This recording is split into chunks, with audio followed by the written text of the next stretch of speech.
દર્શક મિત્રો, ન્યૂઝ 7 ઇન્ડિયામાં આપ સૌનું હાર્દિક સ્વાગત છે। આવો જોઈએ આજના સમાચાર। મેઘરજમાં પાણીની સમસ્યાને લઈ રહીશો ઉતર્યા રસ્તા ઉપર। મેઘરજની પંચાલ રોડ સ્થાનિકોએ કર્યું ચક્કાજામ। છેલ્લા 8 દિવસથી ઇન્દિરાનગરમાં નથી આવ્યું પાણી। ગ્રામ પંચાયતને અનેક વખત રજૂઆત કરવા છતાં તંત્ર ચૂપ।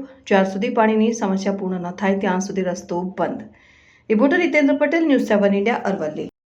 સાઈનબેન નામ છે, અમે ઇન્દિરાનગરમાં રહીએ છીએ। અમારે પાણીની તકલીફ, રોડનું રસ્તું બે અમારે નિકાલ થતું નથી। 8 દિવસથી પાણી આવતું નથી।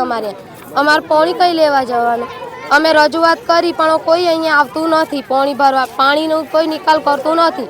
અમે રસ્તો અહીંયા રોક્યું છે, પાણી હાલો નિકાલ કરો। અમારું પંચાયતમાંથી કોઈ આવતું નથી અમને જોવા પાણી। છેલ્લા 8 દિવસ થઈ ગયા પાણી આવે। અમે રસ્તો રોક્યું છે, તમે આવો અહીંયા અને અમારું પાણી નિકાલ કરો। અમારો રસ્તાનું બી નિકાલ કરો। અમારો રોગચાળો ફાટે છે, અમારે કઈ જવાનું? નાના છોકરા લઈને અમે ઇન્દિરાનગરમાંથી રહીએ છીએ। અમને પાણીનો નિકાલ કરીને આલો। તમે રસ્તાનું બી નિકાલ કરો, પાણીનું બી નિકાલ કરો। અમારે રજૂઆત કરી, અમારી રજૂઆત અમારી વાપરતા નથી, કશું કામ કરતા નથી। તમારું કરવાનું?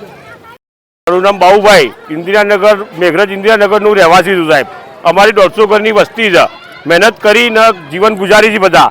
6 દિવસ ત્યાં પાણી આવ્યું નથી। હવે 6 દિવસમાં અમારે પાણી જોઈએ કે ના જોઈએ?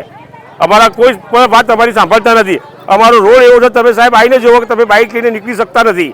તમે તરત તમારું એક્સિડન્ટ થઈ જાય એ પહોંચે અમારી કોઈ સાંભળતું નથી। એટલે મહેરબાની કરી અને અહીંયા પાણીનો નિકાલ લાવો એમ।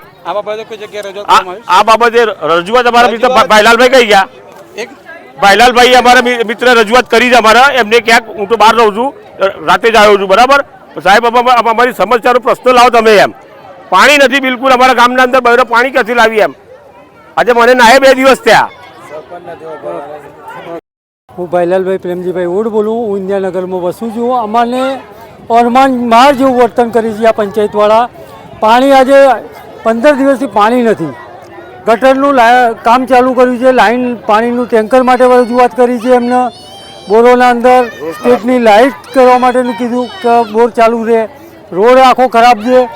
એટલે હવે કોઈ પ્રસંગ હોય, કંઈ એક્સિડન્ટ થાય તો જવાબદારી કોની રહેશે? પ્રશાસનની રહેશે। એટલે પાણીની બહુ સમસ્યા છે। આજે પાણી માટે લોકો કેટલા બધા તરસી રહ્યા છે। કઈ જગ્યાએ રજૂઆત કરો છો? અમે હવે ગાંધીનગર પાણી પુરવઠામાં રજૂઆત કરવાના છીએ। અમે અહીંયા બધા જગ્યાએ રજૂઆત કરી ચૂક્યા છીએ। એનો કોઈ નિકાલ આવતું નથી। આમ રસ્તો બંધ કરવામાં આવે છે, ક્યાં સુધી રસ્તો બંધ કરવામાં આવે છે? જ્યાં સુધી પાણીની વ્યવસ્થા નહીં થાય ત્યાં સુધી રસ્તો બંધ રહેશે।